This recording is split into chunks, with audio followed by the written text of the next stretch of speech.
Bom dia, gente. Bem-vindos, bem-vindas nesta manhã, raríssima manhã fria de São Paulo. Prazer receber vocês aqui.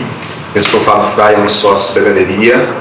E hoje a ideia é que a gente bata um papo sobre a exposição que está em cartaz, que é um diálogo entre dois artistas, aparentemente de mundos e tempos muito distantes, mas que obviamente encontram várias ressonâncias.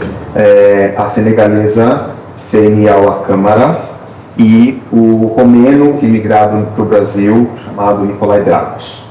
Eu vou brevemente apresentar os nossos convidados da mesa.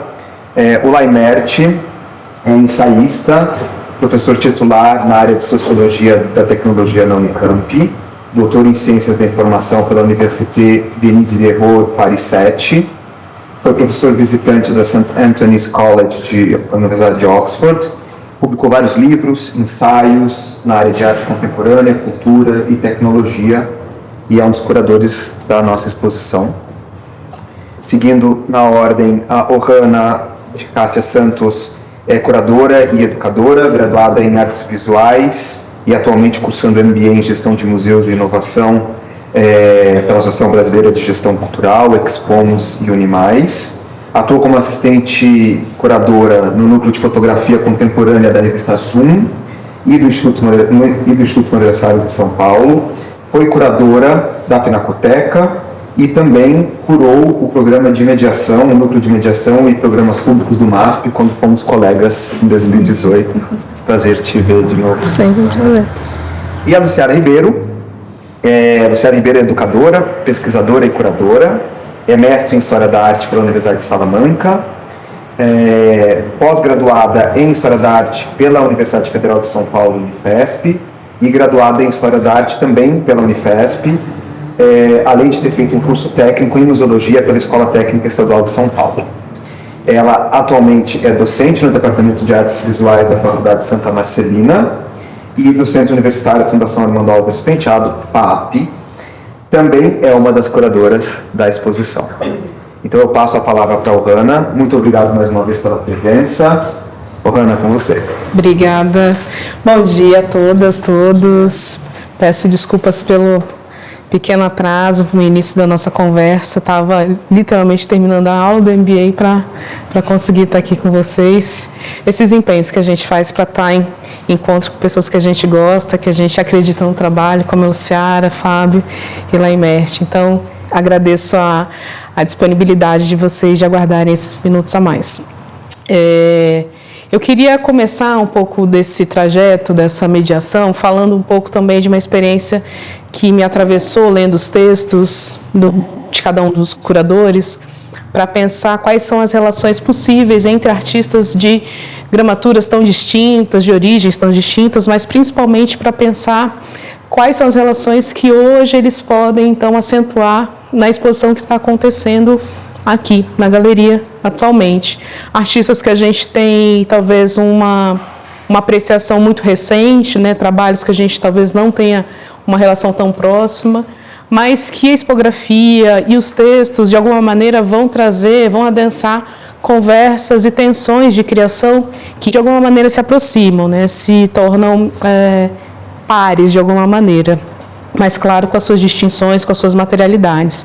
E aí, vou começar um pouco, né, a aquecer essa conversa, talvez, buscando tanto de Laimert quanto de Luciara, um olhar, assim, um abrir caminhos de como a obra desses artistas, de alguma maneira, encontra um diálogo entre eles, entre si, a partir da sua materialidade ou da sua sintaxe, né, dos temas que eles abordam. E aí eu queria que vocês mostrassem, assim, pontualmente o que faz, então, essa singularidade de cada um deles. Aí fiquem à vontade, quem começa? Quer começar? Posso começar. Posso começar. Bom, então, primeiramente, bom dia, né, a todos aqui. Estou muito feliz também com esse encontro. Quero agradecer novamente a Gainite e toda a sua equipe, né, pelo convite. E o Laimert e o Ohana também aqui por essa mesa. Bom, quando eu recebi o convite para escrever o texto, eu já conheci um pouco o trabalho da Seyni, Eu já tinha visto algo da exposição, né, Magiciano da Terra, que é a exposição famosa e conhecida, que foi organizada em 89 pelo Centro Pompidou, em Paris. E eu tinha estudado essa exposição para uma outra pesquisa, né? Eu venho de uma pesquisa sobre as artes africanas, de modo geral. Eu tenho estudado desde as artes africanas, né, esse grande, né, conjunto que a gente chama de artes africanas, né, no século XIX, e também seu diálogo do século XX, né, chamados modernismos. E a exposição, ela tem esse marco que é tentar dar um caminho para uma leitura possível, né, dessas relações e interações entre o que a gente vai chamar de Ocidente e não Ocidente, né? O que é o europeu e não europeu, porque é até difícil também de definir o que é Europa também, né? Porque Europa nada mais é também do que uma série de relações e interações dentro de um mundo vasto, né? Com muitas influências, sobretudo por conta da história do colonialismo que a própria Europa, né, inicia, né, a própria Europa fomenta. Então, eu acredito também que há esse diálogo entre o Dragos e a CNI, que é uma busca do século XX, né, que é uma busca de uma outra leitura de história da arte, que é uma história da arte que tenha interações, num campo global. E aí eu acho que quando a gente une aqui, eu acho que a escolha, né, também da Gomide, enfim, da exposição, e trazer um diálogo entre os dois, pareceu muito bem-sucedida, né, de pensar uma proposta de que não há uma única modernidade existente, né, nem na trajetória do século XX, nem numa definição, né, de arte. Então, eu acho que os dois estão num campo de modernidade que é trazer relações das suas regiões, reconfigurar isso dentro de um campo cultural e artístico. No caso da CNI, você vê um trânsito, né? Foi tudo pensando numa trajetória da cerâmica no mundo, uma história da cerâmica no Senegal, que é uma produção, a gente pode colocar como, enfim, né, secular ou milenar, se for mais longe. E isso está dialogando com uma leitura que nós conseguimos compreender aqui no Brasil também, né? Nós entramos em contato com a obra dela e fazemos uma leitura. Então, eu imagino um pouco disso, assim, como essas obras nos aproximam numa leitura possível, mesmo sendo de campos tão diferentes. Porque há algo um traço, né, dessa história da arte que a gente consegue encontrar, fazer um encontro entre eles, que é, acho que, a modernidade, o encontro colonial também, né, apesar das suas violências, né, também possibilita esses encontros artísticos. Por aí. Bom dia a todos e todas. Eu também quero agradecer o convite para essa conversa. Como o Fábio falou, eu sou um dos curadores dessa exposição, da parte do Dragos, sobretudo, que foi o texto que eu escrevi, e o Dragos foi o pintor que eu apresentei para a galeria. Eu vejo uma relação instigante entre o trabalho da CNI e o trabalho do Dragos, embora eles sejam de matrizes muito diferentes, né? O Dragos vem na esteira da arte moderna europeia, portanto, a arte moderna ocidental, e a proposta dele já é uma proposta de alguém que trabalha, ou que começa já depois da Segunda Guerra Mundial, portanto, uma devastação na Europa inaudita, e quando a pintura ocidental, já, de certa maneira, já descartou ou já problematizou praticamente todos os cânones da pintura ocidental, né? No seguinte sentido: a representação já foi embora, né? A relação da oposição entre abstrato e figurativo já foi embora, né? Klee já aconteceu e Miró já aconteceu, puxando a espontaneidade da criança, do gesto infantil na pintura. Picasso já introduziu o primitivismo dentro da modernidade com as máscaras. O Dubuffet já introduziu a pintura dos loucos, então introduziu a questão do inconsciente. O Van den Velde já fez a chamada pintura informal, que é uma pintura, o Samuel Beckett vai dizer, uma pintura que busca o rosto aonde não tem rosto. Então, a gente já tem, digamos, o arcabouço da pintura ocidental já foi problematizado quando o Dragos, que vinha de um estudo com os dois maiores pintores da Romênia do século XX, um neo-impressionista, o outro expressionista, ele chega e descobre aos 21 anos de idade, descobre o grupo Cobra numa exposição em Bruxelas. Cobra quer dizer, na verdade, uma associação provisória de artistas do norte da Europa que estavam justamente problematizando todas essas questões, porque era Copenhague, Bruxelas, Amsterdã. São artistas dessas três cidades que dão essa sigla Cobra, né? Ele descobre isso em 52 e ele diz que foi para ele um choque tremendo, a descoberta. Mas o que ele descobriu mais não era a existência de um estilo, alguma coisa que ele pudesse, digamos, abraçar. Ele descobriu a experimentação. Esses artistas estavam todos batendo uma ênfase na experimentação. E a experimentação era justamente, agora a gente pode, depois dessa problematização toda na arte moderna, agora a gente pode fazer, buscar um caminho próprio, já livre de praticamente todas as amarras. A gente pode ousar experimentar. Foi isso que ele descobriu ali, né? E eu acho que é muito interessante esse ponto. Eu não vou me estender muito, porque já vou pegar a questão da CNI.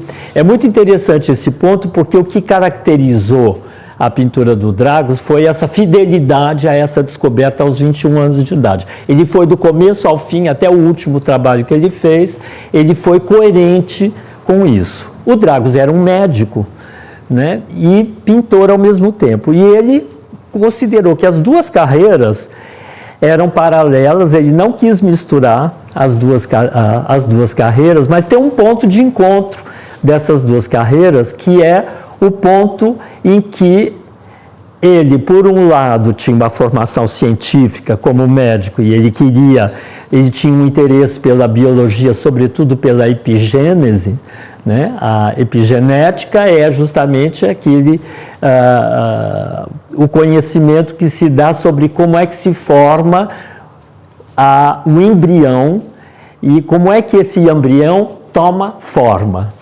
Então, na epigenética é a relação, a passagem do informe para a forma.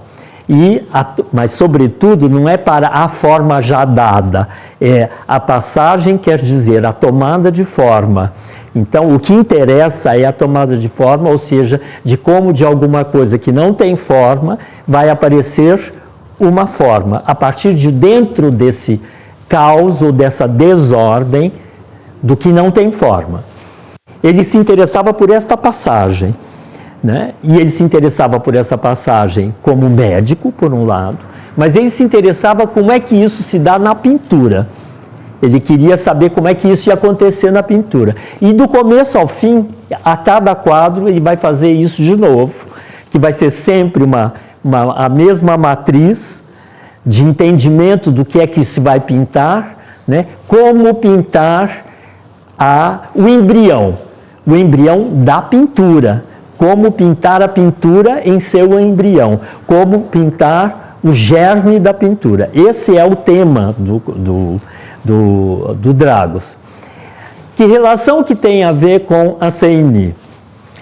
Eu acho que tem o seguinte, se vocês, depois quando vocês descerem, dão uma olhada na exposição, na frente das duas esculturas da CNI, tem um quadro que se chama Procurando Mitos, né? Esse quadro foi colocado ali justamente para conversar de cara com o Dragos, conversar com a CNI. Qual é a relação que eu vejo, ou ressonância entre os dois? Ele, a partir desta posição, que é uma posição ocidental, de dentro da história da arte, mas já de questionamento da própria história da arte, da tradição do Ocidente e de radicalização disso, ele está procurando os mitos e ela já encontrou os mitos. Ela já encontrou desde sempre os mitos, porque ela tem uma relação com a ancestralidade que é um pensamento mágico. Ele não tem pensamento mágico, ele tem pensamento científico. Ela tem um pensamento mágico. Então, ela sempre já está lá, digamos, no mundo do mito, no pensamento mágico e na escultura, no barro, porque a tomada de forma para ela já está dada na ancestralidade, né?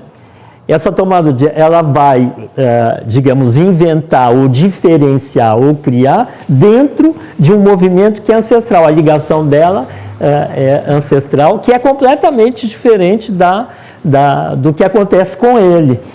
Mas tem um ponto em comum, que é esse ponto. Se por um lado ela vai para o ancestral na criação, ele vai para a germinação ou para o embrião na vida e na pintura dentro da tradição da pintura ocidental. Eu acho que esse que é o ponto de ligação entre os dois, por isso que fica forte. É claro que a gente pode ver, por exemplo, na pintura Procurando Mitos, a gente pode ver máscaras, de certa maneira, a gente pode encontrar máscaras, mas as máscaras nunca são completadas. Máscara, primeiro, é uma coisa que esconde aquilo que revela, né? Porque máscara é justamente essa espécie desse jogo. Você põe alguma coisa na frente para justamente esconder a outra, que é o que conta, né? E o que conta é o invisível, né? No caso do Dragos, o invisível é essa germinação que está aparecendo, que ele torna visível através desse, digamos, desse figural que não configura uma figura completa. Ela busca o invisível na ligação direta com a ancestralidade, e essa ligação direta que ela tem com a ancestralidade é uma ligação, digamos, de matriz, não só de pensamento, também de pensamento, mas de fé, de relação com a terra, de relação com uma cultura onde não há separação entre natureza e cultura, por exemplo, né? Então, ela está num mundo, né, em que essa busca do invisível, para ela, não faz problema nenhum, porque o invisível, ela é movida por esse invisível. É por aí que eu vejo que existe uma relação entre os dois. E eu acho que funciona muito bem na exposição, essa relação entre os dois. Eu fico com vontade de pegar um quadro dele, pegar uma escultura da CNI e botar na minha casa para ver todo dia os dois. Para ver justamente essa espécie de... Não é uma tensão, né? É um movimento paralelo, mas que, na verdade, traz alguma coisa que é muito contemporânea, que é, até muito pouco tempo, a pintura e a arte era só arte ocidental. A arte que era feita pelos outros povos, como ela estava puxando, a arte que era feita pelos outros povos era arte étnica. E ela estava nos museus étnicos, né? Você vai, por exemplo, no Museu de Etnografia de Oxford, você encontra praticamente todas as matrizes de tudo isso que a gente está vendo hoje, entrando em galerias e museus como contemporâneo, que na verdade eram excluídos, tinham um território próprio, que era o território da arte étnica. A arte, com A maiúsculo, era a arte ocidental. Essa dicotomia acabou, né? E quando ela acabou, a gente pode ver num mesmo espaço, que é o espaço da galeria, a gente pode ver os dois tipos de arte em diálogo, porque na nossa cabeça nós já estamos apagando essa relação, né? Apagando essa diferença. Para nós agora, a arte abrange a arte, a chamada arte erudita ou arte ocidental, e também a arte étnica. Mas tem a ver a dimensão, eu acho muito legal ela levantar primeiro a dimensão política dessa história, porque isso só é possível quando já começa um processo de descolonização e do próprio campo da arte. Tem várias coisas. São muitas coisas. Mas, bom, aproveitando a fala do... Não sei se o Hannah me permite, né? Claro. Tá. Laimert fez uma fala ali que também ele apresentou um pouco mais Dragos, né? Então, acho que não apresentei também de uma maneira mais longa a Seyni. Então, não sei se todos leram o texto, né? Então, a Seyni é uma artista senegalesa, né? Do interior do Senegal. O Senegal, para quem não está... Sei que o mapa da África não é ainda, né, visível, e a gente está falando do visível e invisível, né? Apesar de ser concreto e existente, ainda é muito invisível para nós, né, num campo. Então, o Senegal fica numa região que a gente denomina como região do oeste africano, fica um pouco abaixo do norte da África, né? O Senegal é uma região, enfim, com uma história muito antiga, de muitos impérios, né? Próximo à Gâmbia, inclusive parte de impérios do Império Ashanti, inclusive, né? De Gana, também parte dessa região. O diálogo dessa região com o Brasil é muito antiga e longa, né? A gente sabe aí de uma história de anos. Então, apesar de Seyni estar aqui recentemente, mas a gente tem um diálogo um diálogo histórico com a produção também, né, que vem de lá dessa região. O Senegal teve uma colonização francesa e teve a sua independência na década de 60. O processo de independência do Senegal é importante para a gente fazer uma leitura também da Seyni, porque o processo de independência do Senegal ele começa na França, em Paris, na década de 20, com um grupo chamado Negritude, né, que é um grupo que vai ser formado dentro da universidade com estudantes que vinham das colônias francesas. Entre eles, Frantz Fanon, que vinha da Martinica, Haïm Césaire e o Leopoldo Senghor Senghor, que vai ser o primeiro presidente do Senegal. O Leopoldo, esse grupo da Negritude, eles propõem uma proposta de descolonização a partir de conceitos panafricanistas. O panafricanismo é um movimento que surge nos Estados Unidos, final do 17, começo do 18, que vai repensar o continente africano como uma proposta de configurar uma história para essa população que está em diáspora e que foi, né, de alguma maneira, desconectada da sua origem, né, e do seu laço histórico, né? Então, era uma maneira de... Bom, se estão dizendo, então, que... Né, isso fazendo uma leitura panafricanista, né? Se a Europa denomina que a racialidade de pessoas, se a Europa denomina que pessoas habitantes de países africanos da região subsaariana são negros, então vamos atrás desse território como nosso território matriz.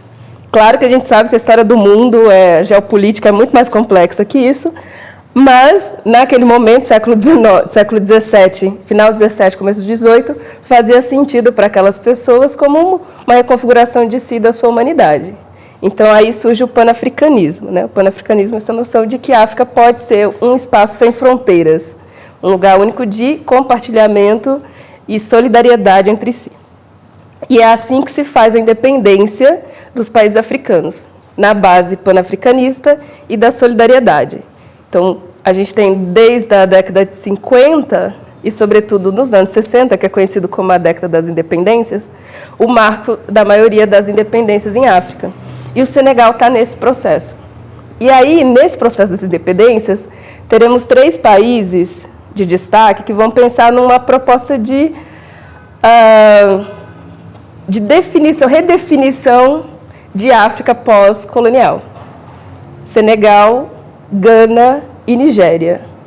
E eles vão ter uma proposta de descolonização pelas artes. Então, isso é muito importante, porque o Leopoldo, que é o primeiro presidente do Senegal, ele vai fundar a Universidade de Dakar. A Universidade de Dakar com um departamento que vai repensar a história da arte numa via africanista, né?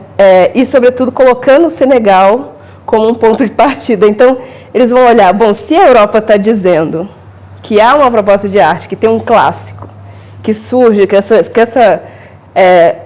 essa leitura de arte vem de uma base que é Grécia e Roma, qual seria o clássico africano? Então, cada um desses países vão fazer esse movimento. A Nigéria vai olhar para a produção de Ifé, que é uma produção de bronzes e terracotas lá do século XII, né, como uma possibilidade de leitura de um clássico. Então, essa seria uma base de produção e as outras um desdobramento, né? E aí entraria uma leitura de modernidade. Então, tem uma coisa em África que é a modernidade e o moderno. Tem uma diferença. A modernidade está muito mais voltada a pensar uma configuração de sociedade e o moderno, uma relação de tecnologia, né? O propósito de fazimento das coisas, de um pensamento e de uma produção por via de uma leitura tecnológica. Então, isso vai ser base para a Universidade de Dakar, né? Inclusive, Cheikh Anta Diop, que foi um grande historiador, né, vai ser um dos fundadores do departamento lá em Dakar. E essa escola de Dakar vai projetar, então, o que é a produção moderna. E aí a gente tem uma relação que é os modernismos numa chave ampla, né? Então, eles têm temporalidades e projetos muito diferentes. Então, quando a gente pensa em modernismos em África, não é a mesma leitura dos modernismos em Europa e nem na América Latina. Podem estar muito mais próximos em África com a América Latina do que com a Europa. E aí a Universidade de Dakar vai, então, propor uma leitura de arte para poder ter um ensino, currículo, seguindo também um currículo europeu. Nessa produção, por exemplo, a pintura, ela vai ganhar um espaço de privilégio, porque na produção europeia, a pintura, então, vão seguir os clássicos, né, os cânones. E a CNI, por ela ter uma produção que é mais interiorana, que é muito mais conectada com outra proposta de Senegal, que não é o Senegal moderno, ela e outros artistas, né, junto com ela, ficam um pouco de fora dessa leitura de arte. Então, durante muito tempo, ela vai ser colocada numa noção europeia de leitura, que é a do primitivismo, que é a ideia da magia, que é a ideia do encantamento, da religiosidade, mas eu não acredito que seja isso, né? Eu não faço essa leitura dela, porque a CNI, ela começa a produzir as cerâmicas com a mãe ou com a comunidade. Então, primeiro que a produção, o ensino, né, de cerâmica, o ensino artístico ali, ele tem uma outra forma de se dar, que não é pela instituição, não é pela universidade, como o Leopoldo estava pensando, para poder fazer uma entrada do Senegal na modernidade. Então, como que a gente pensa numa modernidade que trabalha tanto com o ensino canônico, o ensino acadêmico, quanto com outras formas de ensino? E não é um ensino visto de uma maneira, por uma ideia do autodidatismo, mas é um ensino de bases fundamentadas, né? Ela vai entender as composições que essa terra tem, que o solo, a forma de tratar essa cerâmica. Então, isso é uma maneira de ensino, né? Isso dentro de uma comunidade. E aí ela vai fazendo a cerâmica ali muito mais influenciada pelo que faziam na comunidade. Em um determinado momento, ela vem acho que é trigêmeas, né?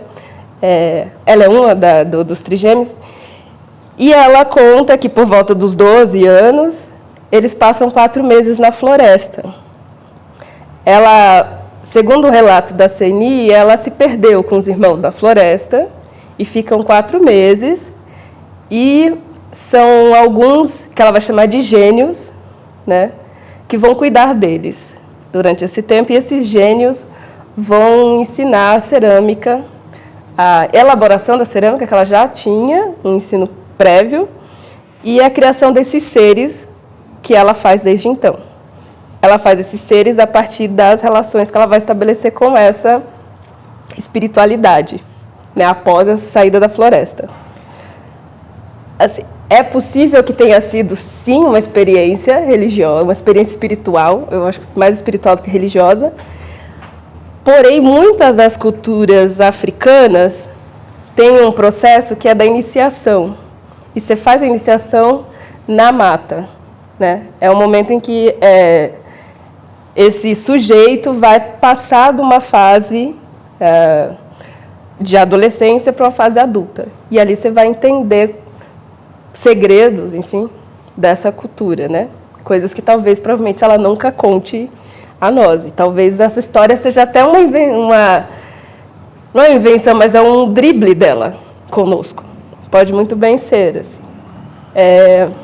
Então, algo aconteceu com eles nesses 4 meses e ela pratica, então faz essa cerâmica, ela fazia essas produções sem entrar num circuito artístico, até 89, que é quando ela participa dessa primeira exposição em Paris, que é a Magicienne de la Terre. Então, quando ela vai para essa exposição, ela não está indo numa chave de étnica ou primitivista, ela está indo como uma artista contemporânea, uma artista moderna, né? Uma outra chave de leitura do moderno. Então, eu acredito muito que a gente tenha que reconfigurar um pouco das leituras de arte para entender a possibilidade de encontros, né, efetivos numa horizontalidade. Então, eu acho que Dragos estava buscando a experimentação do mesmo modo que a Ceni busca, e está buscando, né? Só que de maneiras e com uma resposta e história diferente.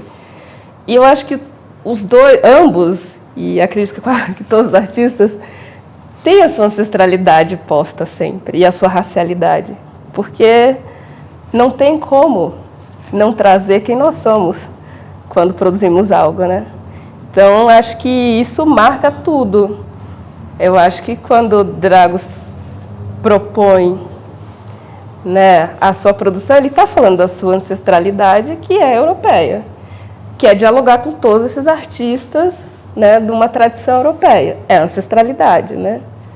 É racialidade também, porque ele traz também uma história europeia junto, né? Ele está falando de uma...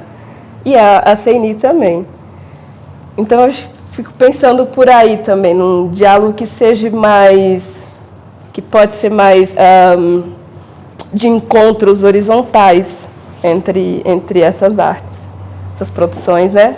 E eu acho que todas entram num campo de dúvida também da arte, porque eu não sei se a gente consegue definir de fato o que é, né? O que se propõe esse termo, esse conceito hoje. Então, eu acho que os dois nos deixam um pouco na interrogação. Usar ou não é ou não é a arte aqui, né? Então, eu gosto desse questionamento. Acho que um teórico, né, que é o Stuart Hall, quando ele vai no texto falar sobre o Ocidente e o resto, como essa ideia de Ocidente ela é criada, e tudo aquilo que não compõe o Ocidente, ele cria um processo de demarcação. Ele precisa ser demarcado para ser visto como o resto ou como o outro. E esse outro, ele tem uma série de identificações que quem o coloca indica o que em si próprio não é. Eu não sou bárbaro, eu não sou... Este é o outro, né? E aí eu fico pensando, enquanto as produções, né, tanto de CENI quanto de Dragos, nessa perspectiva de um encontro que potencializa esse embate com essa construção de uma visão de um resto ou de um outro, né, que o Hall defendia, está também tratando de uma experiência de criação que a gente ainda, na universidade ou no campo do pensamento ainda muito ocidentalizado, encontra também as suas fragilidades e a sua falta de base, de repertório mesmo, para entender que esses diálogos eles sempre existiram, só que eles estavam subdivididos ou encontrados de maneira afastadas, né? E aí eu acho que isso é o que cria a potência também da exposição, né? Porque se a gente conseguir, de fato, fazer esse encontro, as relações e as potências de pensamento elas vão se aproximar de uma maneira que a gente também precisa ceder um pouco de espaço de invenção e de projeção para que isso aconteça. Eu acho que é esse o chamado que a exposição também traz. E também chama a minha atenção quando você fala dessa relação de produção da CENI, que é como ela começa a produção, né? Como essa relação comunitária, familiar, já é um dado de início de construção da sua forma de fazer, enquanto o Dragos também está ali em busca de um referencial e também essa dedicação, esse olhar apurado para a criação na pintura vai se estabelecendo. E aí eu, assim, estou aqui no papel de mediadora, mas eu também gostaria de abrir para que todos vocês possam fazer as suas colocações, mas enquanto educadora e mediadora dessa conversa, me chama a atenção mesmo essa relação, primeiro, da potencialidade da cor que eles trazem, a partir da cerâmica da CENI, como essas relações de potência de cor e de emanação de sentido vão aparecendo, da mesma forma que Dragos vai elaborar a cor como um elemento compositivo. Ele não é só estruturante de uma forma, mas ele é um elemento compositivo. E aí eu queria que vocês eventualmente falassem um pouquinho sobre isso. Olha, eu acho que é muito interessante e intrigante que a CENI tenha feito a sua entrada no chamado mundo da arte através dessa exposição Les Magiciens de la Terre.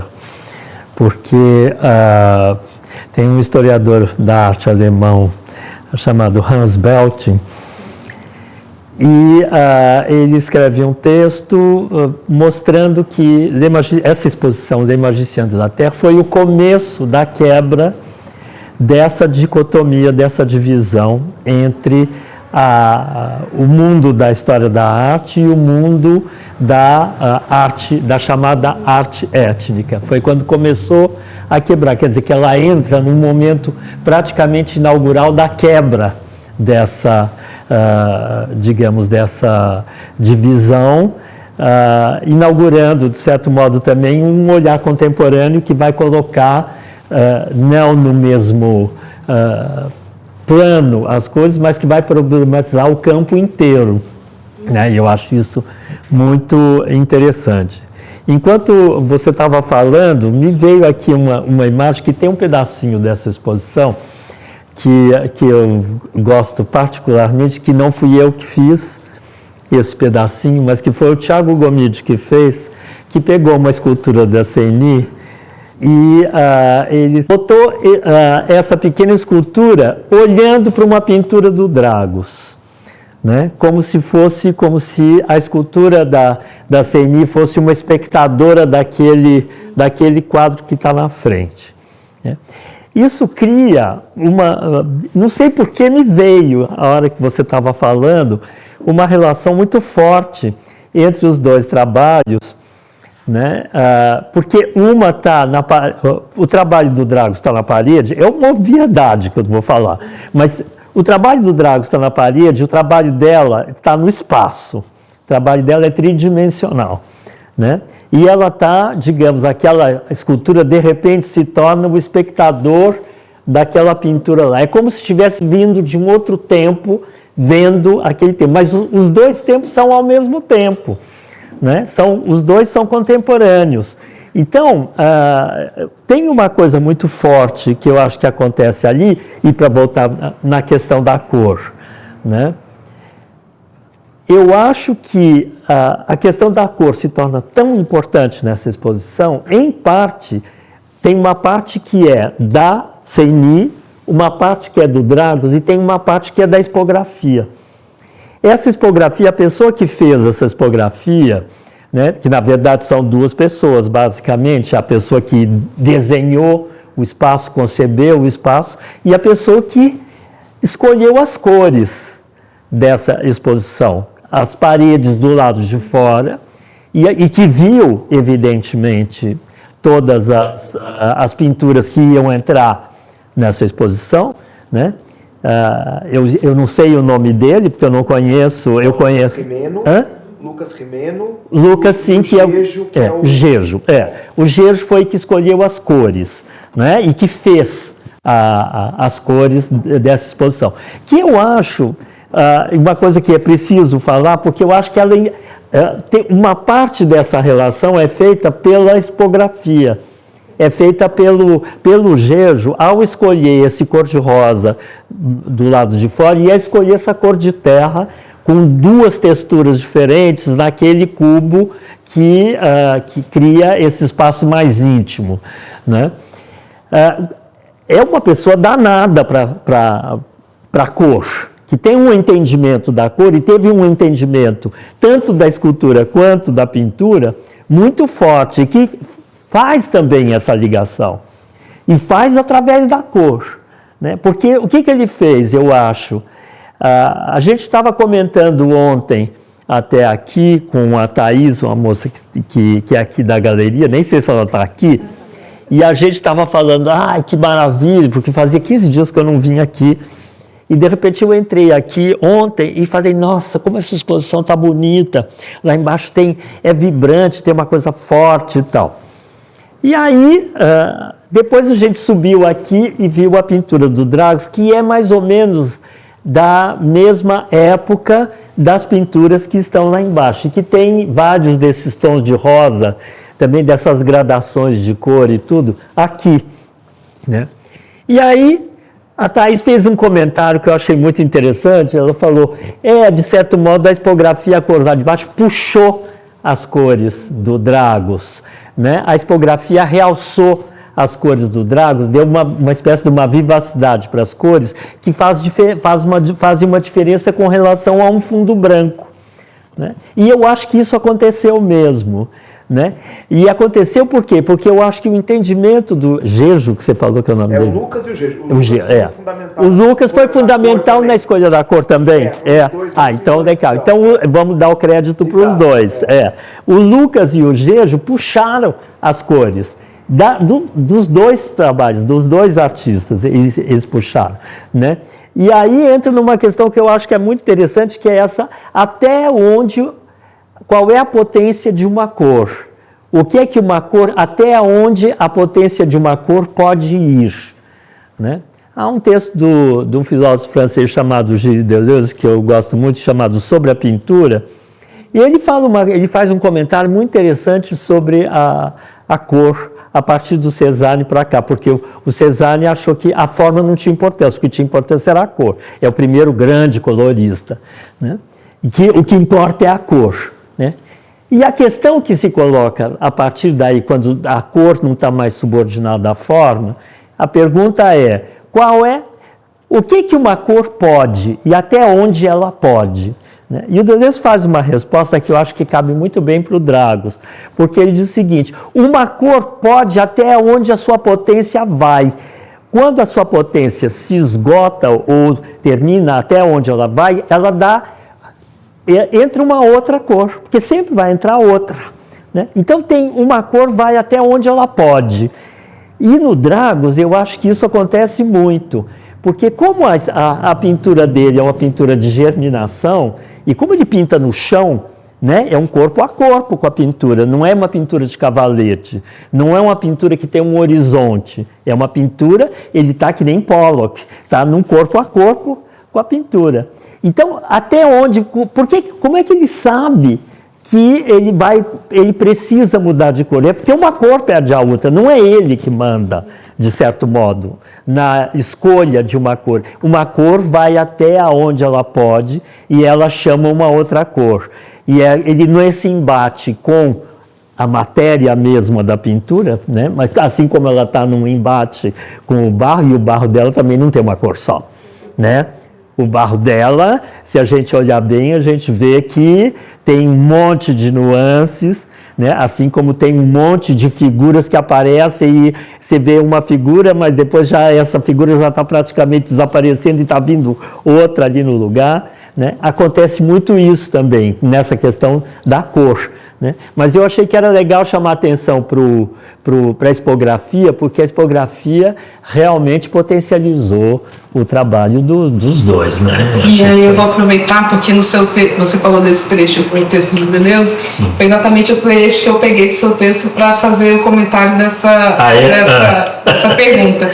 Você coloca assim: segundo o Deleuze, trata-se de ser, aspas, ser colorista, mas colorista arbitrário, quer dizer, ter conquistado o espaço onde as relações entre as cores não são limitadas pelo contraste, nem pela proximidade. Isso cria instâncias, espaços infinitos de cor.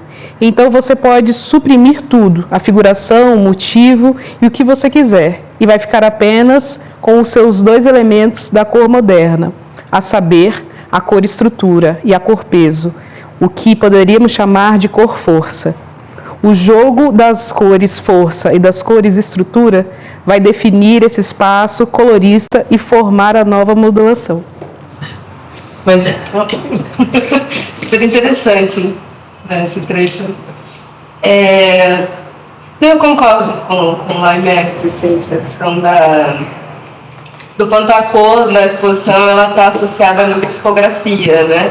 Sim, eu fiquei muito surpresa quando eu vi visitar a exposição, porque eu não sabia que eu sei essas cores, que eu sei essa forma, né? E aí eu entrei e realmente, assim, né, você vê que tem ali Lucas conseguiu, né, e o GG conseguiram, né, encontrar esse ponto, esse caminho, assim, e achei muito bom também, né, a parede de terra, porque eu acho que ressalta também de que a cor e a textura, né, e que é um elemento que também acho que quebra com essa noção do cubo branco, né, do cubo branco moderno, desse... É isso, né? Aqui falta a cor, né? Então eu achei que lá embaixo essa parede, além das outras que já tem a cor que quebra com branco, com tudo branco, mas aquela ali quebra completamente com a arquitetura moderna, assim, nos leva para uma outra dimensão, de fato, de pensar um mundo para além dessas retas, né? Que a gente tem, enfim, que a galeria por si só, né, é um espaço que ressalta isso. Agora, a cor na CNI, eu acho que tem isso, tá na própria cor que a terra vai dar para ela, né, não é tanto... Claro que há escolhas, não é por acaso, enfim, provavelmente ela sabe muito bem, né, qual terra ela vai usar, enfim, as composições, porque provavelmente ela deve fazer experimentações diversas com isso. Falei pro Thiago que já falei também, né? Eu preciso ir visitá-la agora, essa missão de ir lá conhecer a técnica. Nova dívida. Tô ressaltando aqui. Essa lacuna rapidamente. Tem que dar pra dar cara. Daí eu posso, indo lá, eu posso voltar aqui e falar com mais propriedade sobre isso. Melhor ainda. Mas enfim, mas provavelmente eu acredito que ela deva fazer muitas dessas experimentações. De queima também, né? De queima, né? De temperatura, tudo isso intervém, né? No resultado final. Mas uma coisa que me chamou muita atenção na obra da Ceni são os pequenos detalhes da obra. Então eu acho que tem uma dimensão, talvez de cor, no campo da primeira pergunta, do visível e do invisível, que também quando a gente olha para a escultura, nosso olhar administra a cor também, que nós queremos naquela imagem, né? Nessa obra. Então eu acho que assim, ela tem uma preocupação com a forma, com o detalhe. Assim, você vai investigando e tem um preciosismo muito grande, né? Na criação, na figura, né? Uma coisa que me chamou, essa escultura maior, quando você dá a volta, ela traz muitas informações dessa parte frontal que né, que é a primeira face que a gente vê, mas quando você circula, tem lá atrás um bracinho, assim, muito lindo, que é o abraço da pintura, da pintura da escultura, né, ali dos sujeitos presentes, né, que tem um sujeito maior, enfim, principal, e vários outros, né, nas laterais, que traz também um dos debates dela, enfim, das pesquisas, que é a maternidade, que é muito presente também. Ela, não sei se eu falo isso no texto, mas ela teve, enfim, experiências, né, de maternidades não bem-sucedidas, e provavelmente isso ela traz para as obras, né, um debate desse tema, enfim, talvez de uma outra forma de lidar com algo traumático também, que provavelmente pode ter sido, né? Então a maternidade é um tema muito recorrente. E aí eu acho que isso, assim, então cada figura ali eu vejo como uma singularidade, assim, são muito diferentes, apesar de fazerem parte do conjunto. E aí eu acho que talvez tenha uma cor nisso, né? Uma cor de quando a gente olha detalhadamente cada ponto e a gente vai vendo diferenças entre eles. E, sobretudo, esse gesto, né, da tridimensionalidade. Tem que dar a volta para ver a obra, né? A menorzinha que está lá na sala, em cima dessa base, né, de madeira, ela encanta, né? Ela é pequena, mas tem uma grandiosidade ali que eu acho que é a que eu passei mais tempo observando, de tantos detalhes e grandiosidade, assim. Então, não sei, também tem a interferência da luz, né, nessa cor, então acho que por aí eu diria. Comentando um pouco do seu texto, eu recomendo a todos, porque assim, os textos, eles são, como vocês podem notar, observar, é uma boa aula de história da arte, de história política. E aí, no finalzinho do texto da Lucy, ela comenta um pouco sobre uma epígrafe que ela usa para abrir o texto, né? Mas eu vou pegar um trechinho do penúltimo parágrafo, que ela diz assim: aos 80 anos de idade, a artista segue ativa e demonstrando que cumprirá a sua missão até onde for possível. A frase mantra que abre esse texto e que ela costuma mencionar em suas entrevistas, eu penso, eu tenho uma ideia, eu trabalho, é uma realidade teórica e prática em sua carreira. E aí eu queria, assim, colocar esse trecho também como uma provocação a vocês, eventualmente quem tiver interesse em fazer alguma pergunta, acho que pode ser bacana. Temos 2 pessoas já inscritas, muito bem, mas pensando, inclusive, acho que passou um pouco nesse lugar, né, a conversa, mas essa condição de um artista que optou pela quase por um anonimato da sua carreira artística, né? Deu prioridade à carreira médica, mas uma artista que não necessariamente optou por se distanciar da carreira artística, mas que foi invisibilizada pelo seu modo de fazer e pelas tradições artísticas que a gente tem hoje. Eu acho que é bom a gente também buscar olhar a exposição de uma maneira que revele um pouco dessas condições de tempo e espaço político para cada artista também. Então, vou abrir aqui para os convidados, Thalita. Não, a lista está comigo aqui, ó. Eu vi olhos e vi mãozinhas, assim. Bom, já boa tarde, né, a todas, todos e todos. Meu nome é Michel Senacete, sou artista visual também, prazer estar aqui. E como vocês foram elaborando, eu fui pensando várias coisas aqui, né? Como a memória é uma ilha de edição, eu vou tentar trazer uma coisa que eu pensei, mas não sei se é uma pergunta ou uma provocação. O Ernest Fischer, no livro Da Necessidade da Arte, ele traz muito a questão da magia. E eu sempre vi a questão da magia, calcado nele, como uma coisa que seria o retorno da arte, assim, né? Se a gente retorna a magia, a gente retorna a vida, a cultura, a filosofia, todos os contatos em uma coisa só. Porém, percebi hoje, vocês trazendo alguns comentários, que isso talvez seja visto de um modo precário, vou se dizer assim.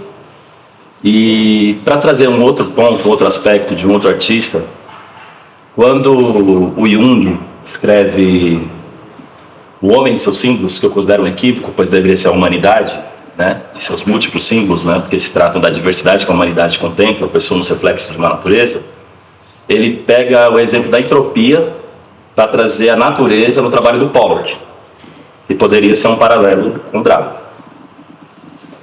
Nesses dois exemplos, cito uma outra pessoa também, a Lélia Gonzalez, que vai trazer do empenho que existe de menosprezar e infantilizar toda a produção que não é europeia.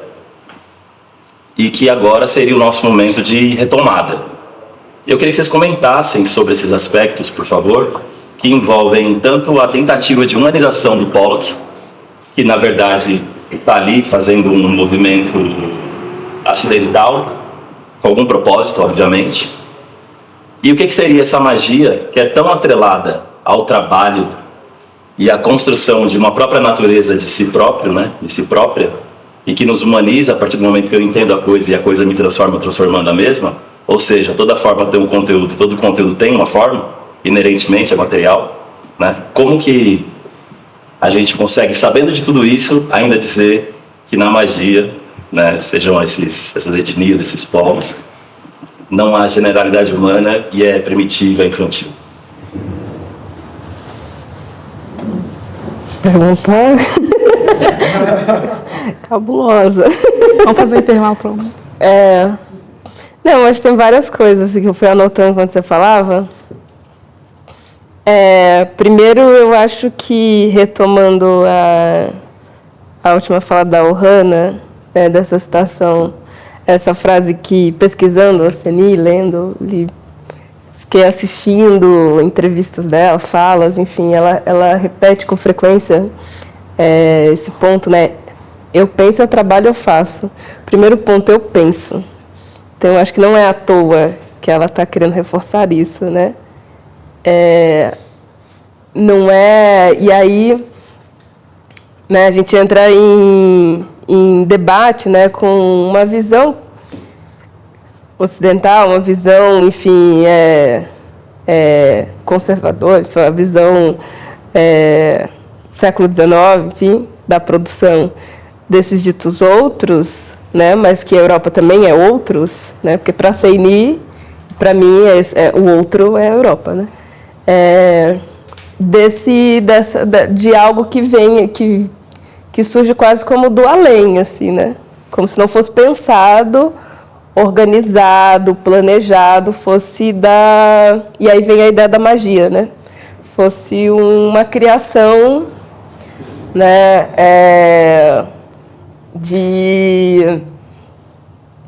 Enfim, tá me faltando a palavra.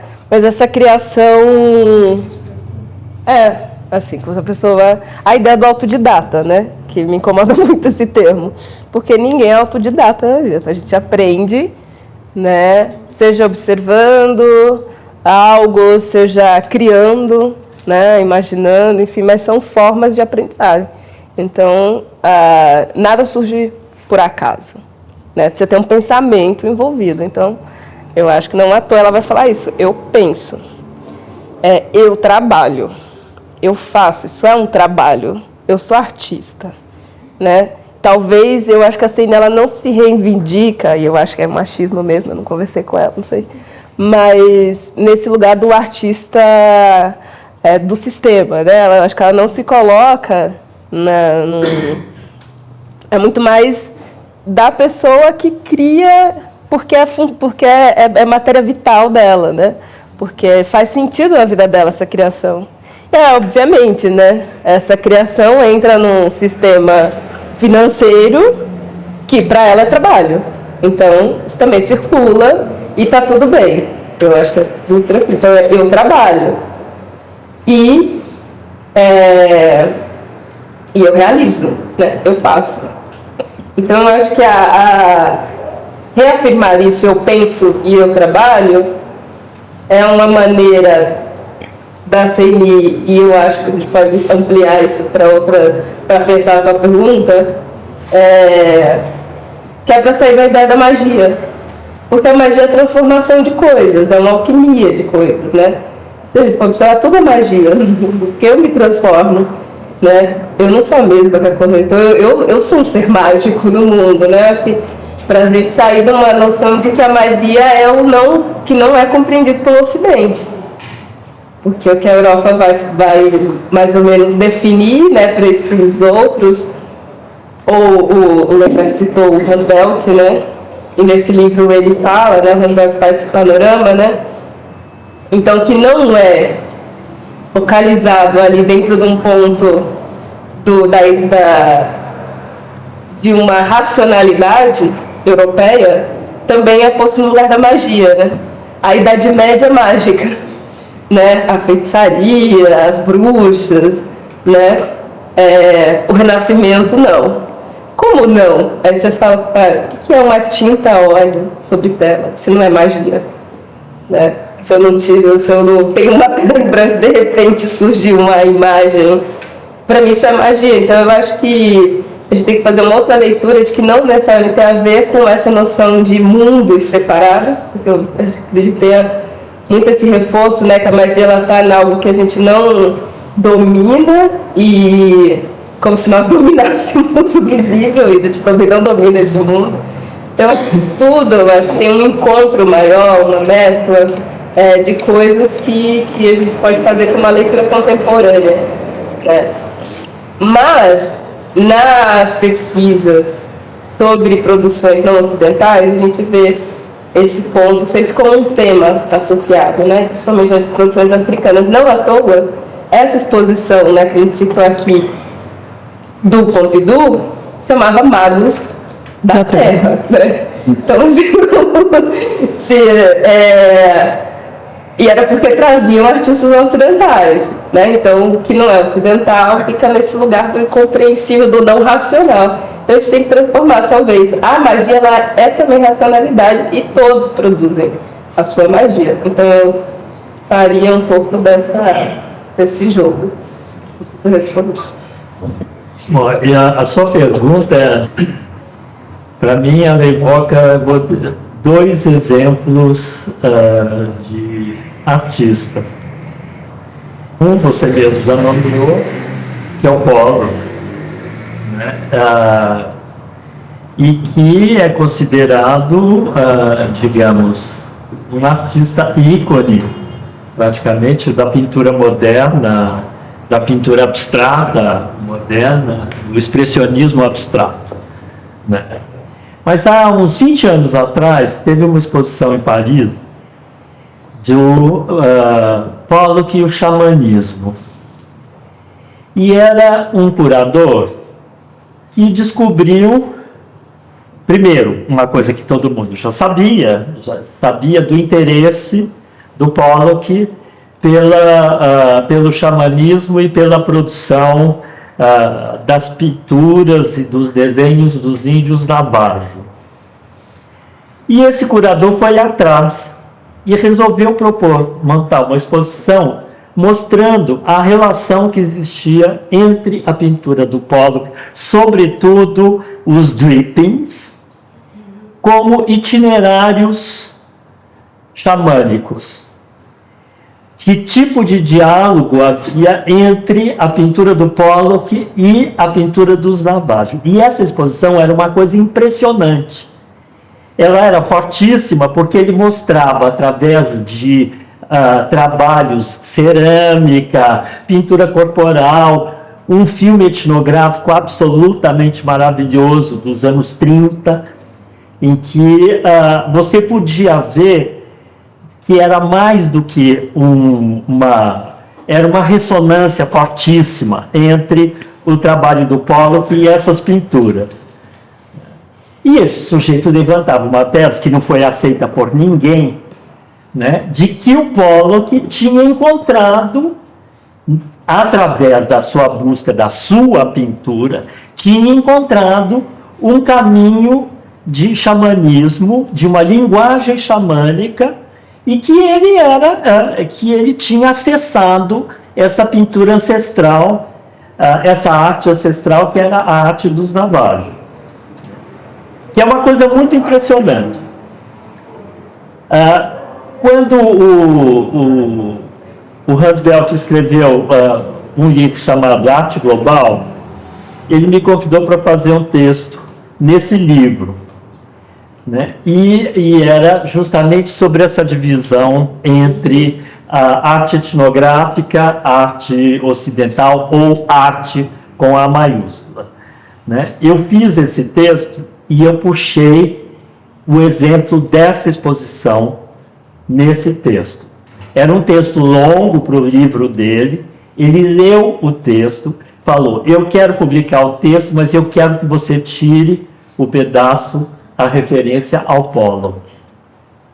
E eu tive que tirar a referência ao Pollock, porque eu tinha um grande interesse em publicar esse texto no livro do Hans Beldt. Eu tirei essa parte do texto, mas ao mesmo tempo isso me fez pensar bastante, porque ele era o homem que tinha escrito o fim da história da arte, ponto de interrogação. E quando eu botei isto dentro do livro sobre a arte global, que quebrava essa dicotomia, mas puxando um pintor, digamos, ícone da arte moderna, ele não quis que eu botasse isso dentro do livro dele. Então, eu estou puxando esse exemplo porque, primeiro, que eu acho que você puxou o Pollock e primeiro tem essa relação. O segundo exemplo que eu vou dar é que tem nessa sala aqui um moço, que é aquele que está ali de boné, ele se chama Aislan Pancararu. Ele é um artista indígena brasileiro, Pancararu, que trabalha com a tradição do povo dele, a pintura corporal branca, que trabalha também com a relação com a terra dele, que trabalha com a terra, que trabalha com a questão do mandacaru, etc., no seu trabalho. E, ao mesmo tempo, ele é médico, que nem o Dragos, né?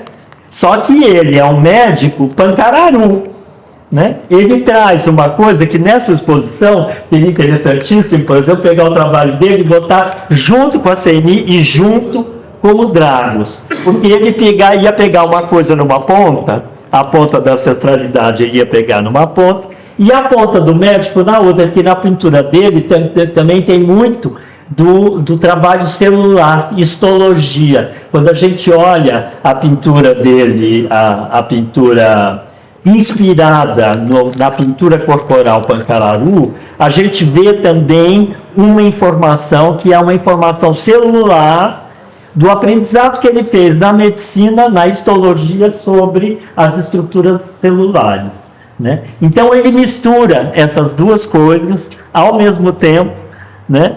E eu não convidei ele para vir, mas ele veio. E quando eu vi que ele está aí, eu falei, tá aí, está um exemplo vivo das duas pontas aqui nessa exposição. Porque tem essa relação. Quer dizer, essa relação, ela está viva, sabe? Ela está viva nesses trabalhos que estão na exposição, mas ela também está viva na produção dele, ou ela estava viva na pintura do Pollock, por exemplo. Embora tenha uma resistência enorme em reconhecer isso, né?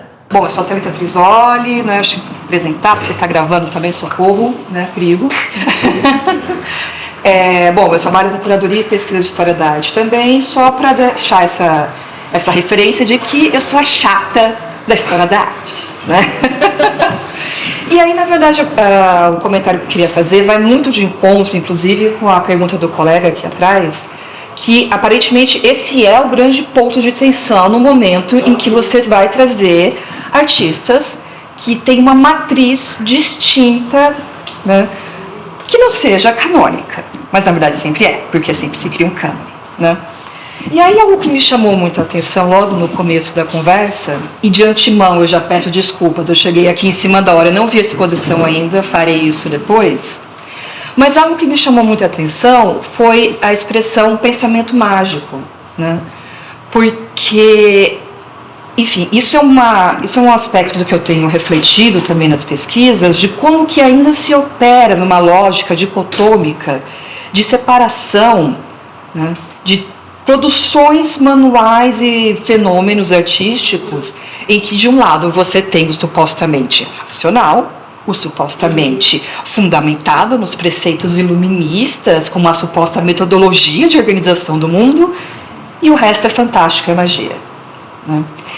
E assim, estamos discutindo isso, de como que é falha essas divisões, mas elas permanecem, porque elas estão sedimentadas e grudadas no inconsciente, né?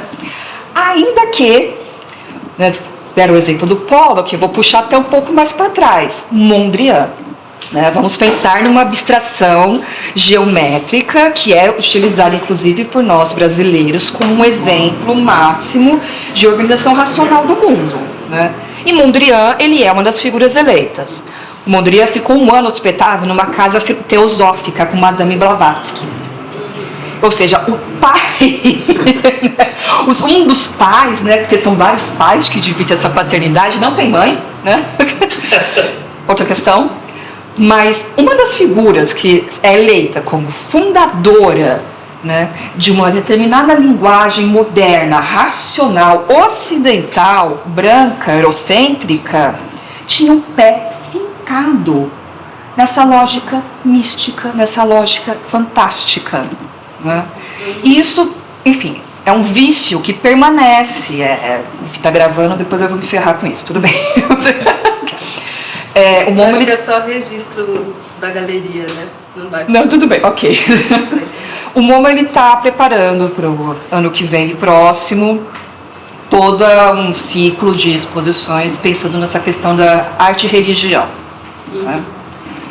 E aí, olhando para o Latinoamérica, trocando ideia com alguns pesquisadores, alguns trabalhos que a gente está fazendo, ainda assim permanece esse vício do outro. Tudo é o outro, né? Tudo que está fora dessa matriz iluminista, né? Racionalizada. Ainda assim entra nessa chave do fantástico, do exótico, da aventura, do europeu que vai se perder nas praias da Polinésia, enfim, várias críticas em relação a isso, né?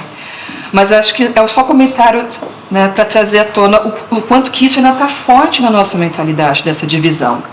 E a dificuldade que a gente tem de olhar para o trabalho, por exemplo, de Masami, entender que aquilo é linguagem, que aquilo tem uma metodologia, aquilo tem uma organização de pensamento, que magia é linguagem, que o fantástico é linguagem, né?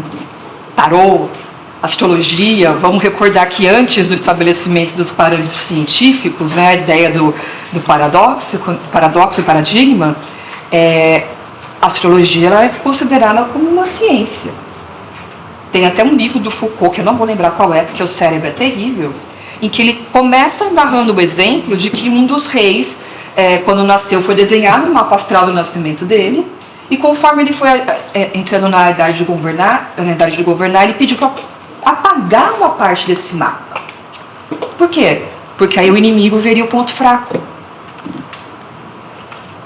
Então são diversos exemplos que vão ficando nessas trajetórias, né, de como que esse lugar do fantástico, do místico, da magia, enfim, né, desse outro lado, esse lado B, que tanto se gosta de chamar, também ocupava um lugar de epistemologia, de verdade de mundo. Desculpa, vou só um comentário breve, assim, da sua fala. Que enquanto você falava, assim, eu estava pensando aqui, né, em relação ao chamado geometrismo brasileiro, né? Porque aí eu lembrei muito da Tomi Otaki, né? Enfim, tem uma época que eu li muito sobre Tomi Otaki, enfim. E aí tem uma fala dela que eu sempre lembro, enfim, que ecoou muito quando eu li, né? Que ela comentava o quanto era difícil as pessoas verem racionalidade no trabalho dela. E a Tomi era completamente, se não completamente, mas ela era muito, o trabalho dela é muito racional, nesse sentido, se a gente está pensando nessa dicotomia, né? Não que eu acho que essa relação ela seja tão definida nesses polos, mas se colocamos nesse sentido, cada gesto dela era um gesto muito calculado, né? No entanto, toda vez que liam a obra dela, colocavam ligadas ao budismo, a não sei o quê, a toda uma espiritualidade, né? A Tomi, ela nem era muito relacionada, assim. Tem uma fala que ela fala assim, falam que tem a ver com zen e tal. Ela ficava assim, tá bom, estão dizendo assim, mas ela não era tão religiosa, ela não era tão ligada a um japonismo, né, assim, mas todo o gesto era lido dessa maneira e não num geometrismo, numa busca pela forma. Ao contrário, Lygia Clark, que eu vejo, se a gente for pensar nessa dicotomia, eu vejo muita magia também, muita essa relação de então, mas ela é sempre lembrada pela forma, né, pelo seu trabalho, pela geometria, pelo seu trabalho racional e tudo mais. E claro que tem toda a outra parte experimental dela que sempre coloca. Mas eu fiquei pensando nessas duas relações. Ou quando pega um mestre Didi, por exemplo. Mestre Didi também, né? Ali tem todo um significado em cada elemento, né, da obra, mas só falam da religiosidade do trabalho. No final das contas, o problema reside no olhar deste outro de fora da produção e que vai ainda operar nessa lógica dicotômica, né, de afastamento, de separação. Eu acho que... Eu vou terminar. Estou dando ficar um diálogo aqui. Não, mas eu só queria complementar com uma coisa, assim, tem uma fala do historiador malinês, o Abdul Silah, que ele fala isso, que a grande questão para a Europa, quando ela chega em África, ela chega nas Américas, provavelmente, né, ou nas Ásias, é que esses territórios, eles conseguem conceber mundos coexistindo no mesmo lugar, e a Europa não consegue, no pensamento, claro, dito ocidental. Claro que Europas também são várias, mas nesse pensamento dito ocidental, né, cristão, né, judaico-cristão, de uma separação entre o mundo dos vivos e dos mortos. Então, para a Europa, aquilo mexe quando fala, não, os mortos estão aqui. Porque em África, a gente compartilha o mesmo mundo, né? Então, você tem que estar dialogando, assim, muito nas Ásias, nas Américas, enfim, a gente está compartilhando. Então, os ancestrais, por exemplo, eles não estão no mundo fora, eles não estão no passado, eles estão aqui, né? Nós somos os ancestrais, eu sou ancestral, né? Porque eu estou pensando tanto no passado quanto no futuro. Eu já sou ancestral, né? E para o pensamento ocidental, né, greco-romano cristão, isso não é possível. Então, você tem que fragmentar o mundo, né? E o outro historiador malinês, que é o... Os ancestrais ocidentais, eles são mortos, eles são ricos, eles são estrutura. Por isso que... Os outros, eles são vivos, eles são maturantes. Por isso que nos modernismos africanos, por exemplo, a ideia que os modernismos europeus trazem da vanguarda, ela é quase impossível, porque como que você rompe? Né? A ideia dos modernismos da leitura é que eu vou romper com o passado, nunca rompe, porque o tempo, você não fragmenta o tempo, você nunca quebra, então não existe vanguarda, porque o tempo inteiro você está recriando. Então eu acho que são esses conceitos que a história da arte hoje tem que começar a lidar com mais frequência, mas que nós talvez não tenhamos ainda uma imaginação, né, uma formação imaginativa para concebê-los de uma maneira tranquila, se não for não criar um conflito interno, às vezes. Mas enfim, era... Não, só fazer o último acréscimo, Ju, desculpa. Não, é porque você falando tudo isso me remete ao fato de que o problema ele é muito mais profundo, né? A gente está aqui discutindo essas questões paradigmáticas de arte, da produção artística, e aí quando faz essa comparação entre esses valores eurocêntricos, né, assim, eurocêntricos, né, de organização do mundo e da África ou de qualquer outro território distante desse centro, né, desse dito centro econômico, cultural e político, a fissura ela é enorme, porque a nossa lógica de operação e de organização do mundo, e nossa, eu digo porque estamos no meio desse problema, a gente é várzea, mas está aí, né, Latinoamérica, a gente fundamenta a nossa organização de mundo a partir da ideia de trauma, de ruptura, né? De romper, de revolução. Um dos exemplos, né? Psicanálise, gente. Qual que é a base freudiana de argumento que depois vai reverberar em diversas vertentes? É o trauma, é Édipo, é o medo da castração. É o tempo todo a partir de uma ferida. A nossa psique, ela acaba sendo organizada posteriormente, a partir da psicanálise, como uma linguagem também, a partir de uma falta, que a gente se entende como um sujeito como falta. Isso é uma tragédia. E que vai reverberando, inclusive, quando você vai estabelecer relações com outros referenciais de mundo e outras formações psíquicas. Enfim, só um exemplo de que o buraco é mais embaixo. Sim, sim. O colega ao fundo. Era sobre só essa exposição que eu achei interessante, essa curadoria sobre o Pollock. Assim, em primeiro lugar, a matriz, o inconsciente coletivo do Mondrian, uma coisa e essa possível do Pollock é uma bem outra, que tem a ver, teoricamente, né? Isso é uma curadoria, não é o trabalho de arte, é só um pensamento sobre um trabalho de arte, né? Então, assim, nem se as pessoas apoiaram ou acharam uma bobagem, isso nem é importante. Ele fez o trabalho dele e pronto, né? E ainda gerou o seu, ainda foi adiante, né? E é que logo depois se criou toda uma mistificação sobre essas culturas indígenas norte-americanas, indo até o México e tal.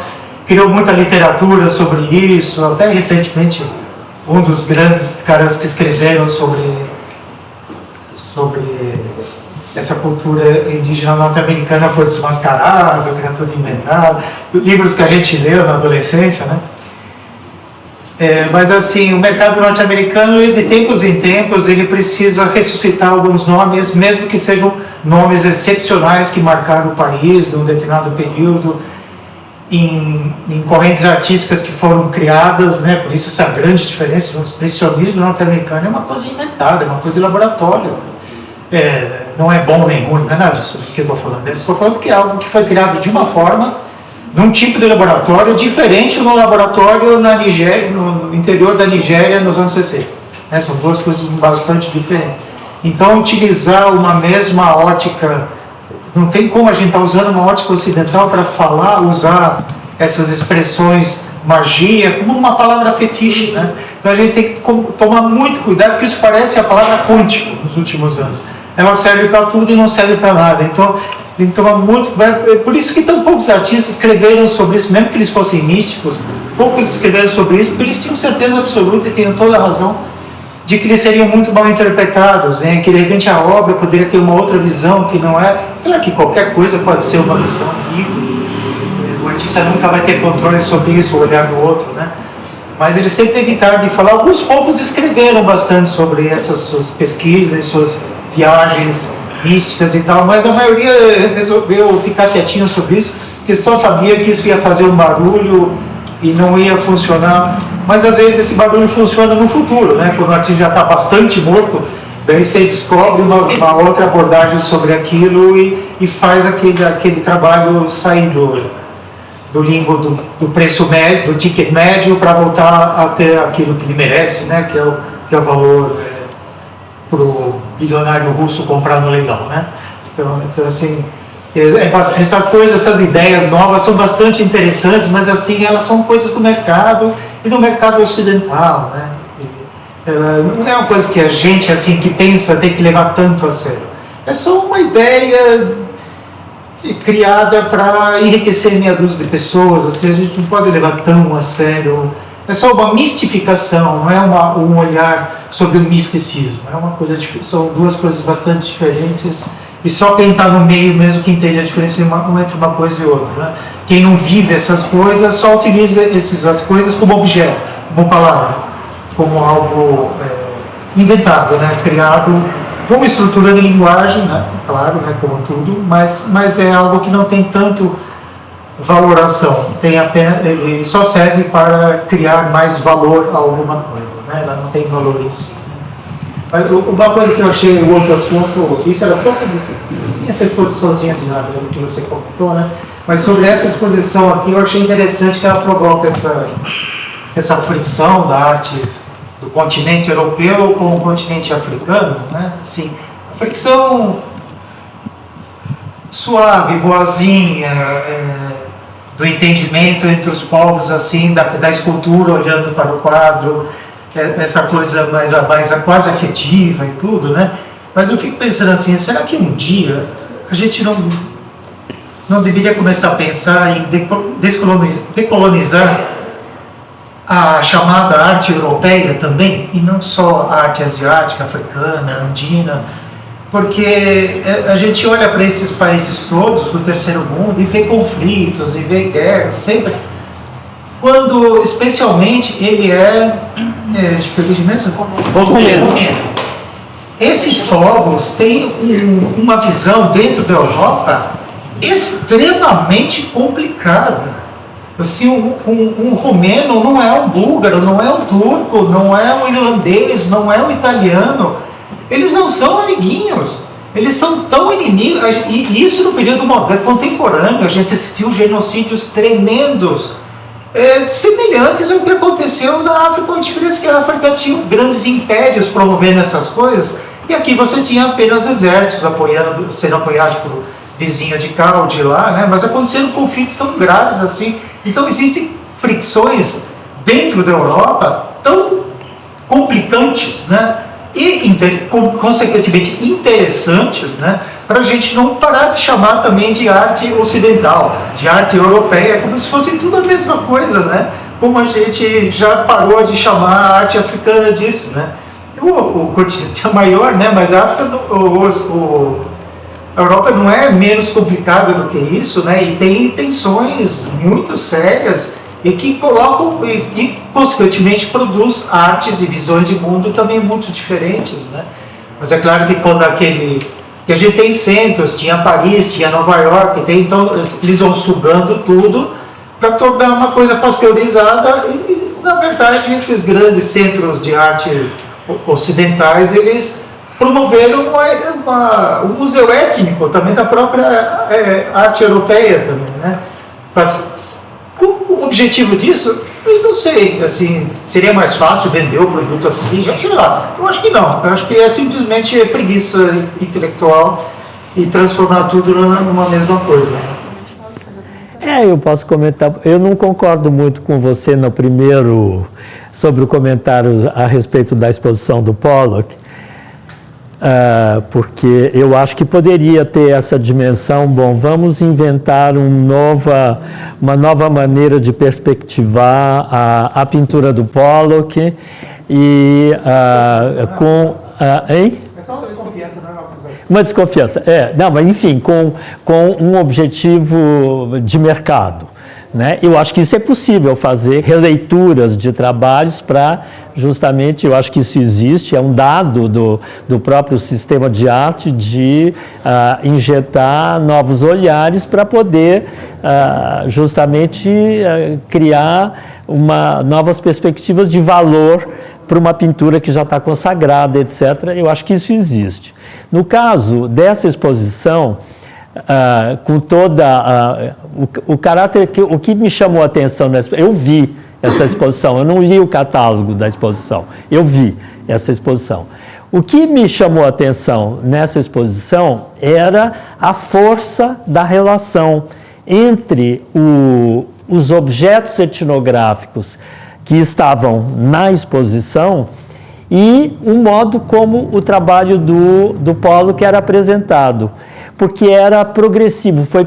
Essa exposição foi pensada numa abordagem de que sala após sala ia ficando cada vez mais intensa, até chegar no final nos drippings, e você chegar no final dos dias, depois de um grande percurso de uma aproximação progressiva.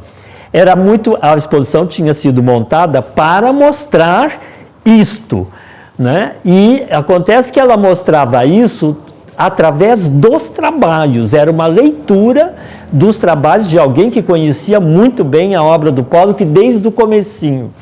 Então, mas a resistência que eu encontrei no Hans Belting a esta possibilidade, porque ele, no fundo, o que ele disse para mim, ele não disse com essas palavras, mas ele disse, tem que tirar esse pedaço, é porque isso é bobagem. A gente já sabe o que é o Pollock está inscrito de uma determinada maneira dentro da história da arte, e é assim que ele vai ficar. Isso aí é digamos, uma leitura esotérica, vamos dizer assim, né? É uma leitura de alguma coisa que pode ser interessante e tudo, mas ela não é imanente.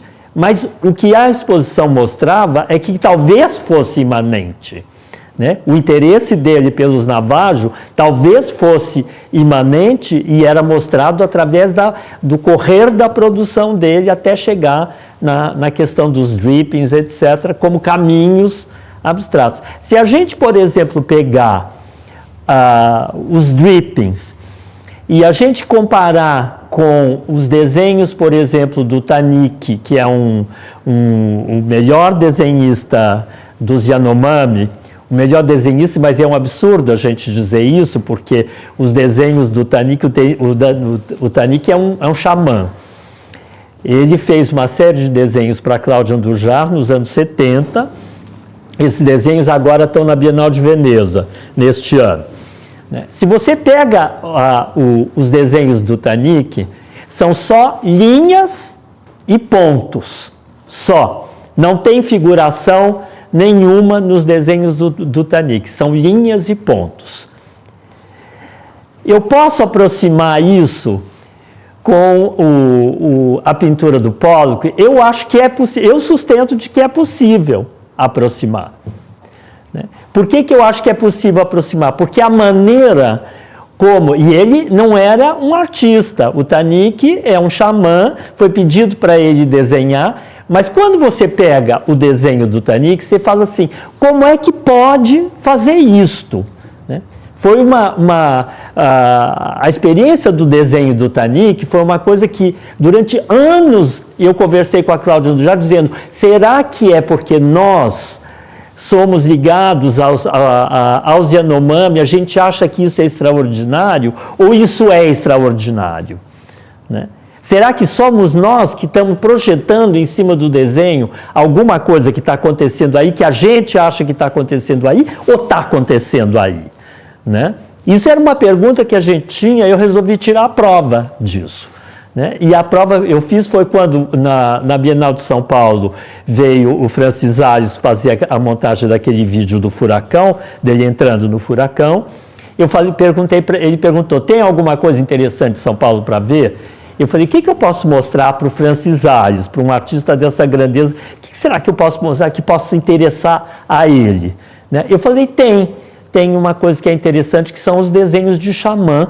Se você quiser ver, eu posso arranjar com a pessoa que tem os desenhos para você ver. Ele falou, eu quero ver. né? E aí eu falei com a Cláudia, a gente foi na casa dela para ele ver os desenhos. Na verdade, o meu interesse era ver ele vendo os desenhos, porque ele é um mestre da linha. Eu falei, ele vendo os desenhos, eu vou vendo ele vendo, eu vou ver, botar à prova se realmente a gente está delirando com a qualidade desses desenhos, de ver uma coisa diferente que tem nesses desenhos, ou não, né? Ele chegou lá na casa da Cláudia, sentou, na mesa tinha 200 desenhos, não só do Tanique, mas de outros também, xamãs, né, da década de 70, e ele sentou e começou a ver, né? Começou a ver, e eu estava sentado na frente dele, comecei a ver que ele começou a ficar cada vez mais interessado, cada vez mais interessado. Uma hora ela ofereceu um café, foi para a cozinha fazer o café e falou, isso aqui é uma coisa extraordinária. Né? Isso aqui, porque ele começou a fazer perguntas para ela e ela começou a responder e eram todos desenhos xamânicos, né? E ele falava, isso é assim, assim, do mito tal, isso é não sei como, do mito tal, tarará. E foi falando, ele falou, isso tudo está na cabeça dela, é uma coisa extraordinária, tinha que ter um projeto para concretizar isso no papel, registrar isso, porque depois ela morre e vai desaparecer todo esse conhecimento sobre esses desenhos que são extraordinários, mas tem uma coisa aqui que eu não sei o que é. Né? E continuou vendo, e vendo, e vendo. Quando ele chegou em torno de 70 desenhos, ele parou e falou, não vou ver mais, porque eu tenho medo de estragar o que eu vi. Então eu vou parar aqui, porque eu já vou começar a cansar e eu não quero me cansar para ver os desenhos, porque eu vou estragar o que eu vi. Mas eu acho que eu sei o que eu matei, eu sei o que é que está aqui. Ele falou, no desenho ocidental tem composição. No desenho ocidental há sempre fragmento, o desenho é um fragmento numa folha de papel. Como é que esta figura faz esses traços, seja um traço, seja um desenho enorme, sempre tem uma totalidade, todo o campo do papel está ocupado pelo desenho. Como é que pode? Ele falou, aqui está a diferença entre o desenho xamânico e o desenho ocidental, porque a linha é de outra natureza, e eu acho que eu matei por que é. Ele falou, porque ele não compõe o desenho. Ele faz sem saber desenhar, porque nunca é a primeira vez que ele tem um lápis na mão. Né? Sem ter aprendido a desenhar, como é que pode ter essa potência? Ele falou, porque esse desenho é uma projeção no papel, não é uma composição. Então, quando vem o desenho, seja uma linha só, ele ocupa a folha inteira do papel. Aí, o que a gente podia chamar essa linha? Eu chamo essa linha de linha mágica. Mas não no sentido de magia que está sendo discutido aqui, é a superstição, é a crendice, é o irracional, é não sei o que lá. Não, tem um pensamento atrás. Né? Uma linha mágica é uma linha que incorpora uma força que é muito maior do que a do chamado sujeito criador, que o sujeito criador é veículo dessa linha. Então, quando ele desenha no papel, não é ele que desenha, ele está sendo desenhado também quando ele desenha no papel. Essa linha ela é de outra potência, né? E é isso que acontece no desenho do Tanique. Que se você comparar, por exemplo, com o desenho do Joseca, que é outro artista indígena Yanomami, você vai ver que a linha do Joseca é aprendida, que a linha do Joseca é escolar, que o desenho do Joseca é representativo e não tem a força que tem no desenho do Tanique.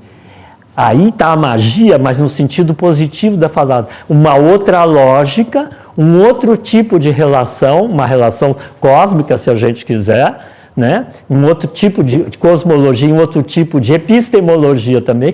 Quando ele traça a linha, ele nunca aprendeu a fazer aquilo, mas quando ele faz aquilo tem uma captura de força que a gente se fica estupefato quando você vê. E foi o Francis Alves que falou, eu matei, eu sei o que é isso. Isso aqui é uma projeção, é um ato inaugural. Ele nunca desenhou, mas quando ele fez isso, ele passou, não importa se ele viu esse desenho do lado de fora dele ou se esse desenho está dentro da cabeça dele, não tem a menor importância isso. Quando ele projetou isso no papel, isso tomou conta de tudo e criou uma totalidade aqui. Então, eu acho que tem uma dimensão da questão da magia que é muito forte, e a magia é uma coisa séria. É o Ocidente que acha que magia é... Quando você coloca lado a lado esses desenhos, acho que é a única possibilidade de você conseguir ver o que é o... Eu acho que para poder ver... Colocar lado a lado ocidental e o indígena não, né? Mas talvez colocando os indígenas a lado. Se você coloca os dois desenhos indígenas, um com um desenho já ocidentalizado e o outro com o desenho xamânico das linhas de força, você vê a diferença. Agora, eu acho que, por exemplo, seria interessante pegar os desenhos do Tanik e botar do lado de alguns desenhos do Pollock, por exemplo, para ver o que acontece. Eu não tenho esse pressuposto, mas seria interessante ver.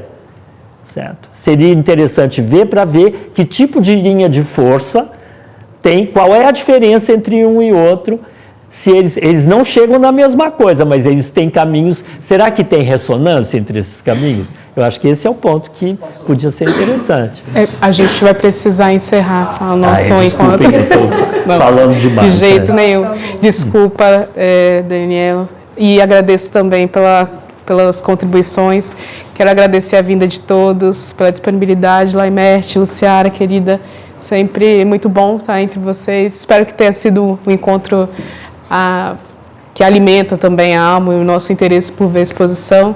Agradecer a equipe da galeria por mobilizar esse encontro também. Um bom sábado para vocês. Obrigada, até breve. Obrigado. A galeria agradece também bastante.